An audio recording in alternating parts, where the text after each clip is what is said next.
Welcome to the Old Guy Bourbon Channel. Why do we call it that? Well, because I'm an old guy and that's bourbon. And today we'll be reviewing Dark Hollow Pennsylvania Bourbon Whiskey, made by Hewn Spirits.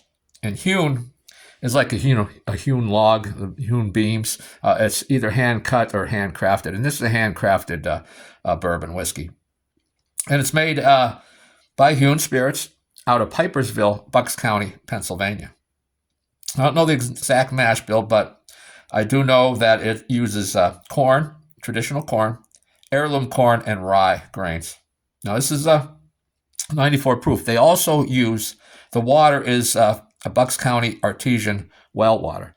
Now, an artesian well is an aquifer that's under pressure, either by solid rock or clay, and it's just under a lot of pressure. And when you tap into it, the pressure is released, and the water just comes up out of the ground without any pumps, no mechanicals involved.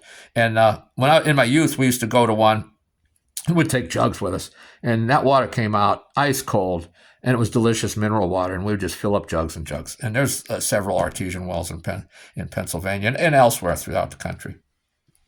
So that's the water they use.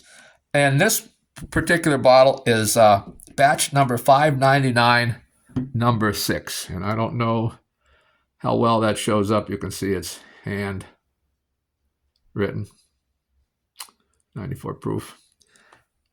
So let's get into this one. For a craft bourbon, a lot of times they're much younger and a lot lighter. This one has some color to it.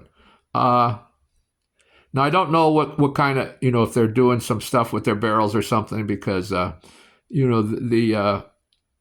this distillery is really into hand doing stuff and timey stuff. So, what they're doing, I don't know. But that's a nice deep color for a craft bourbon. Now on the nose, you can smell the youth on the nose. I don't know how old this bourbon is. I'm guessing less than 4 years though. But on the nose, you're getting that corn. Corn sweetness too, and get some honey there, some caramel.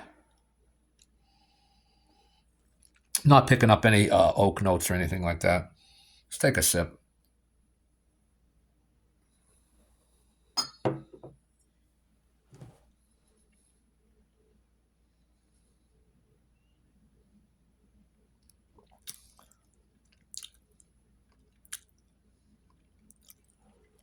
That's the first sip of the day. Getting a little alcohol. A little sting on the tongue. You're getting that sweetness from the corn. Maybe a little cinnamon, some stone fruits, some vanilla. We'll go into this one again. Get in on the nose again.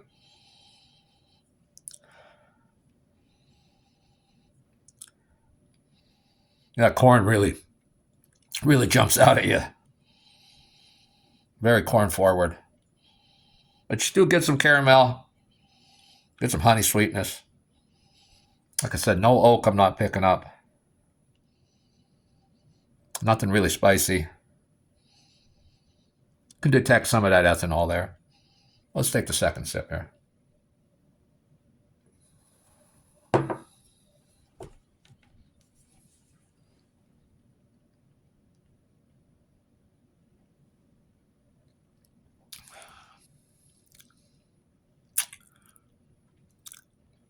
Again, that corn and that corn sweetness is right in front.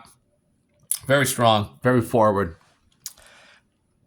You do get some cinnamon, a little vanilla. Maybe a touch of caramel in there, and just a touch. Some vanilla.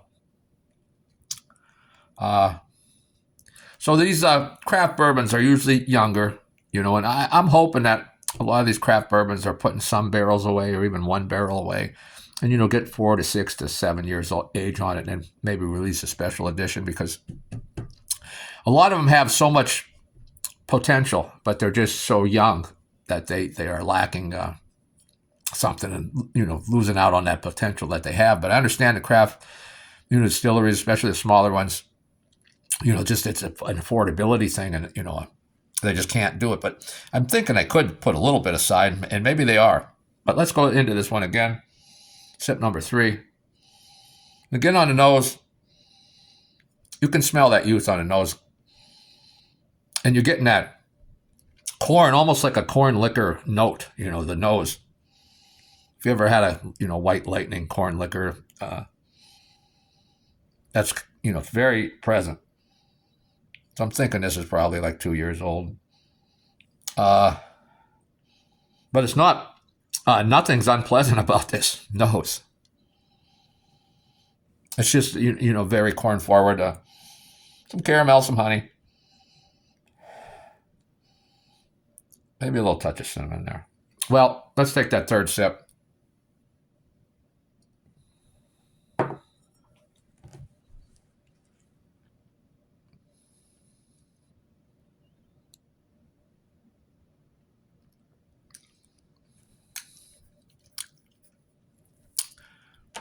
Yeah, that alcohol's present, but now it's in the background. Now I'm getting a little of that rye, peppery rye spice. I'm getting that now, way in the back of my throat. Again, the corn sweetness is there. Vanilla, some cinnamon. The finish is actually rather decent for the I'm a presumed youth of this bottle. Finish is fairly long here, and that sweetness is still there, and then it's faded into that corn and vanilla, and a little bit of a rye spice, a little bit of maybe some black pepper. Now this is, I don't know the price of this. This was a gift, but this is a tasty bourbon. It's not for everybody. If you don't like craft bourbons, it's crafty. There is that craftiness about it, but very pleasant. I had a previous Pennsylvania bourbon, and now I can't recall because I finished that bottle. But I think this one's a little better, actually a little nicer. I would buy this one again. It's tasty. And like I say, that corn forwardness, I like that. I wouldn't want it in all my bourbons, but it's nice to have once in a while. And I think it's tasty, a tasty bourbon. Again, I don't know the price, and I can't give you that. But I can say I enjoyed it, and I always enjoy new bourbons. I never hear about these bourbons. I don't know they even exist, and to get it as a gift is a real treat. This is not something I'd find in my local stores, and again, like Pipersville, I never heard of Pipers, and I live in Pennsylvania, and I never heard there wasn't a Pipersville. Of course, I'm familiar with Bucks County, but Pennsylvania has a lot of little tiny towns that I'm familiar with. But a good bourbon, and I wish them well. They're making a good product here, and you can tell that they do mean Hewen. It is handcrafted, and you can tell they really love doing what they're doing. It's a pleasant bourbon, and it has a lot of potential. Well, that's all I have for today. If you stuck around this long, please like, subscribe, share, and ring the notification bell, leave a comment. And of course, if you didn't get this far, all that's irrelevant. I'll see you next time.